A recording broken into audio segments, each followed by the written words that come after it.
قبض من فیض الشیخ الداعیہ عبد الحمید جاسم البلالی حفظہ اللہ الکویت۔ بسم اللہ الرحمن الرحیم۔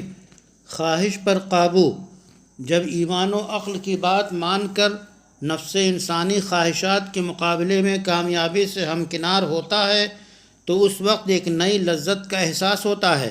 ابن جوزی کہتے ہیں، بلی کی ہلچل دیکھیے، چوہے سے اٹکیلیاں کر رہی ہے لیکن اس کی جان نہیں لے رہی ہے تاکہ طاقت کا سکہ بیٹھ جائے، جان بوجھ کر بھاگنے کا موقع دے رہی ہے اور آنکھ بچا کر چوہا نکل بھاگا، پھر بلی اس پر جھپٹ پڑی اور گرفت میں لے کر مارے بغیر چھوڑ دیتی ہے۔ یہ سارا ماجرا کیوں؟ اس لیے کہ چوہا چٹ کر جانے کی لذت کے مقابلے میں طاقت و اقتدار کی لذت بہت زیادہ ہے۔ کامیابی کا احساس ایک سحر انگیز لذت ہے، ایسے لمحات کی قیمت نہیں لگائی جا سکتی۔